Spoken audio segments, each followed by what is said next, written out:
Hey, welcome back to Ask That Podcast here on YouTube. I'm your host, Newt. Man, this. Okay.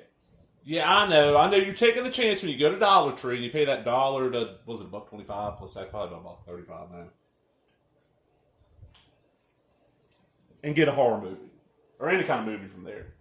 Especially with horror because there's so much low budget, janky ass horror out there. That's the big thing. There's so much of it out there. So, I'm in my local Dollar Tree. They just revamped it and made it a lot bigger. I was like, all right, cool. I'm going to go in here. I know they get DVDs and everyone, so I was like, oh, okay, Kate Beckinsale, yeah. The Disappointments Room, okay, yeah. Some mysteries should not be unlocked. Okay, look at the cover. Don't look bad. Look at the side. Okay, no ITN logo. Says Rogan Physical Media, okay.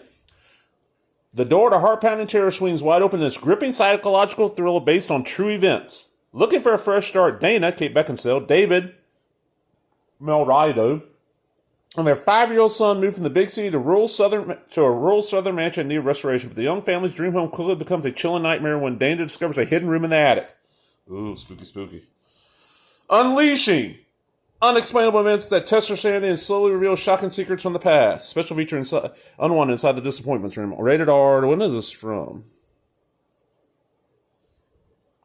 I don't see a year. 2016. Okay, there's Kate Beckinsale on the back. And the only other name in this movie really is Gerald McRae. They don't mention him. All right, it's real simple.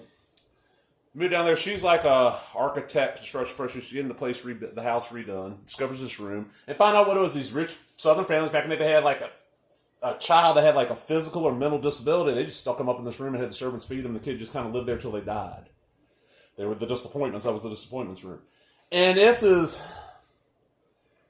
it's weird because there's a lot of good ideas here. This is one of those where there's a lot of these horror films I'm seeing in the past 20 years where this is why we need a good weekly horror anthology series. It's like half an hour to an hour.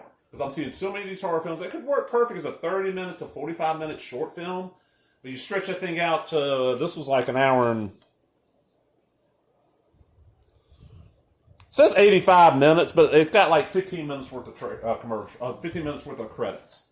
So it's more like, what's that, 70 minutes? Barely over an hour. Not a lot to recommend it. I never thought Kate Beckinsale was that good an actor.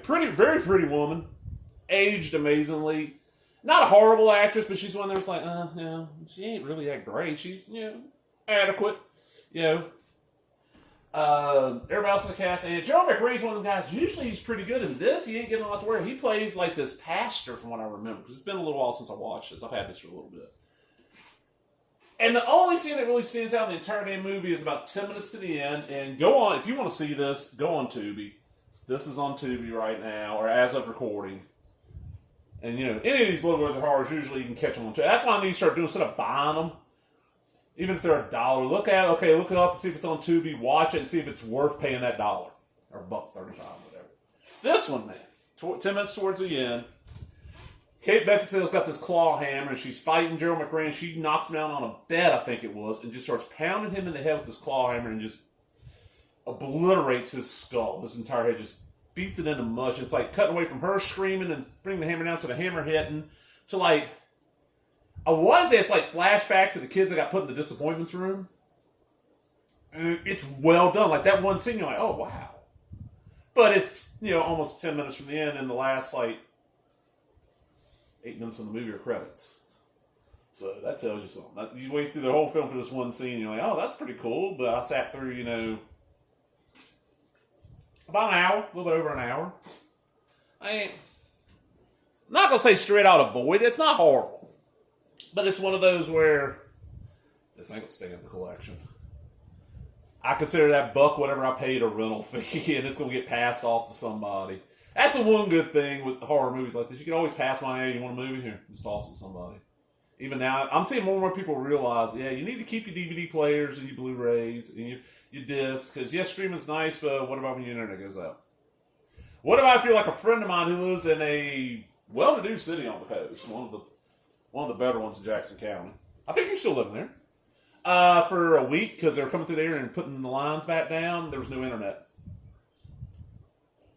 They didn't have like a DVD. Well, I think they had like a PlayStation, something to play DVDs or Blu-rays. Had no disc hardly. They give it on Subway. We don't watch it. We got to stream it. No, don't get rid of your physical media. But I'm out, everybody. Hope you enjoyed them. And if you did, give me a thumbs up, leave a comment, subscribe, all the other bullshit. Talk to everybody later. Bye-bye.